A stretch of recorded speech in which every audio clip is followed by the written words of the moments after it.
Hey folks, Eric here from DirtyOldSneakers.com, and it's been a while since I've done anything on mounts for your GoPro, and I feel like there's a lot of new extension poles on the market, and since racing season is coming back, hopefully soon, there's probably going to be a lot of folks that are going to be recording some races, so I want to go through what I have, what I like, what I don't like, and what to look for when you're buying one.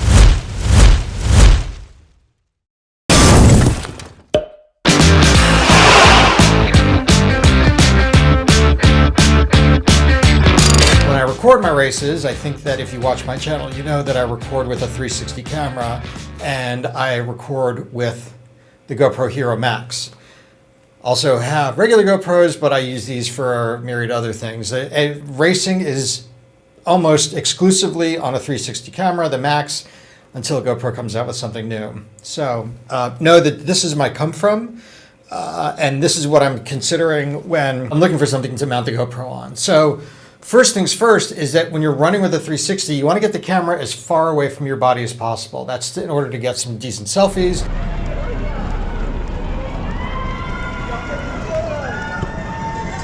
In order to get some good scope of sort of all around you.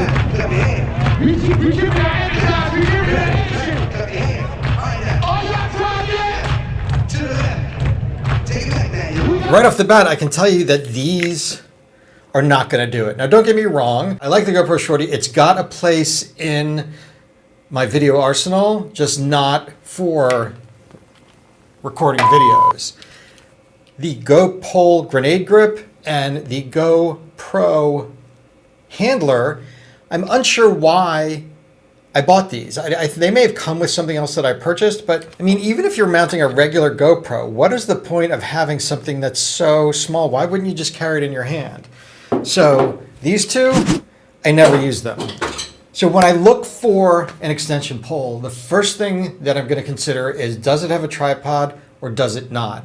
There's times that I like a tripod, there's times that I don't like a tripod. And the reason that I want a tripod built in is because sometimes before or after the actual race video, to give you some ambiance, to give you the video a little more life, I like to maybe do a time lapse of folks lining up in their corrals.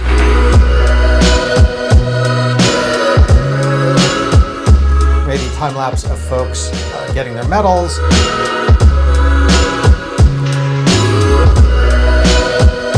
Or maybe just setting it up and giving you a feel for the day somewhere. Two aspects that I look at, again, either with a tripod or without a tripod. So let's go with the tripod first. I'll go through what I have and what I like about or don't like about each. So a quick note before we begin, I did put links to all of these extension poles in the description of this video. Just know that it goes to my Amazon associate account. I will make a couple of shekels off each of the sales, but at no charge to you.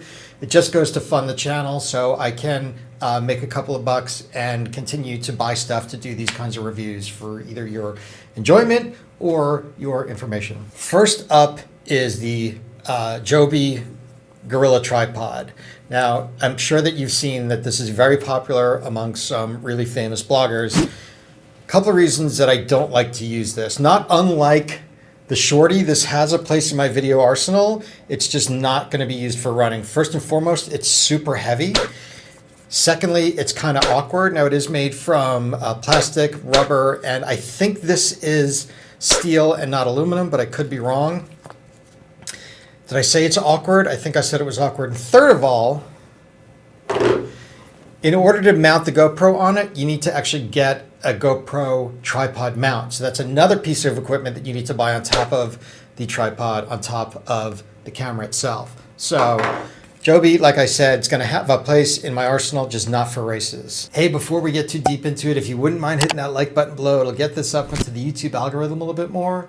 It'll be great for the video. It might get it into more eyeballs of folks that are looking to buy some extension poles for their GoPro, and it would be great for the channel. So I'd greatly appreciate if you do that. Thank you in advance. So let's get back to the GoPro extension poles. Second up is the GoPro MaxGrip. What I love about this is the locking mechanism. It's super easy to open. You just twist it to the left, lock it at any point. It does come in. It's going to come in at $60. It's made of all plastic. There's a little bit of aluminum where it screws in, and it's got this sort of rubberized grip on the handle, but you get a really nice tripod. I don't like running with this one, honestly, because it tends to be a little too bulky for me to run with, but it is a decent piece of equipment. I think I got this one when I bought the GoPro Fusion. It used to come with that. So I think that, but they do, I know, sell this on its own now. Did I tell you what it weighs? I'm not sure if I told you what it weighs. It weighs 13.8 ounces. So not too heavy to carry. Again, it's just sort of the bulkiness of carrying it that I don't like. Now we get to my go-to for anything 13.1 or above, which really for me is just 26.2.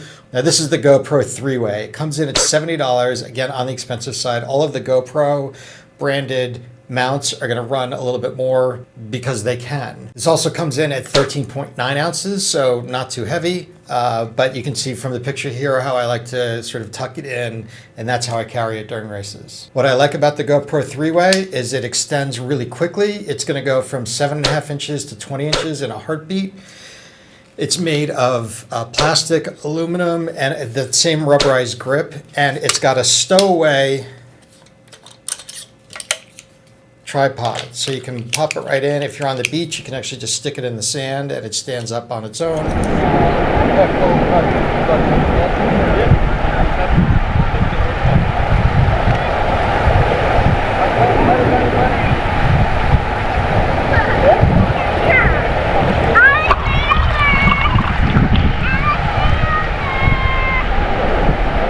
The tripod, which is great. One thing I don't like about this, honestly, is I'm unsure of why there's a lock. See that blue button right there? You got to push that in order to get it down. I don't know what that's for, but it's there. You can actually also, if you're interested, you can pull the whole aluminum part off and it just becomes one of those short selfie sticks like the GoPro handler. Again, I don't know why you would use that. So anything definitely above a 13.1 or 26.2, this is what I'm carrying, sometimes for shorter races.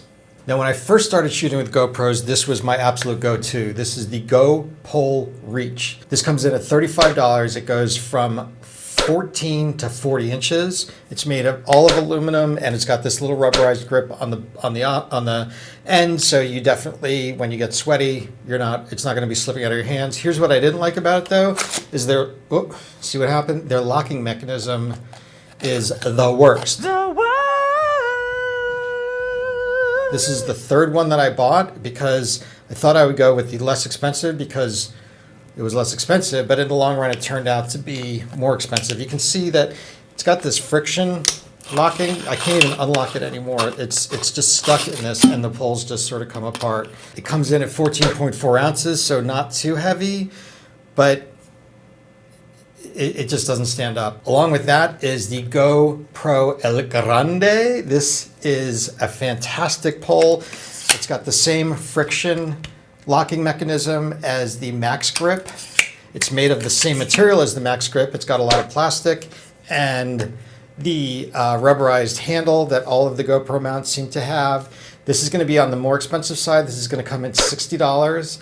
And it's going to extend from 15 to 38 inches. What I don't like about carrying it in races is this tends to be a little bit bulky for me to carry. It does come in at 18.1 ounces with the camera, so it's going to be a little bit over a pound. It tends to be, so this is going to be on the heavier side, not something that I'm thrilled about using. But, and here's the other thing is I'm unsure why they have this sort of, if you run with it, or if you have a GoPro, you know about these sort of these platforms that they use that you click the camera into that's on a mount. I'm unsure why they have this as opposed to just having the finger. Is this, look, it's not going to add a lot of weight, but it adds a little bit of weight. It makes the camera a little more difficult to level. That makes me wonder what they were thinking when they're always so conscious about the way they engineer and build stuff. So then we get to my go-to. This is the SandMarc Pole Metal Edition. Comes in at $50. So not the most expensive, not the cheapest. It's going to extend from 15 to, wait for it, 50 inches. It's going to weigh exactly 16 ounces. So it's going to come in at a pound. The locking mechanism is spectacular. You just screw it, tighten it, and you're able to get tremendous scope. You're able to get great selfie. So this is going to be my go-to for anything Definitely below a 13.1. Like I said, I like to have a tripod mixed in when I go above 13.1. I also like something that's a little more compact when you fold it down. So you can see how easy it is to lock and unlock and condense. So that's about it, folks. If you want any of these poles, like I said before, I did put links below this video. Just know that, again, they go to my Amazon associate account. So I will make a couple of shekels off each of the sales, but at no charge to you. It just goes to help fund the channel. And if you like this video, please remember to smash that like button below. Get this up into the YouTube algorithm a little bit more. And if you like gear reviews, race reviews, or anything endurance sports related, you know, like race videos, I'm your guy. Please hit subscribe and the bell next to it so you get notified when I put new videos up just about every week. I appreciate you tuning in, and I'll see you next time.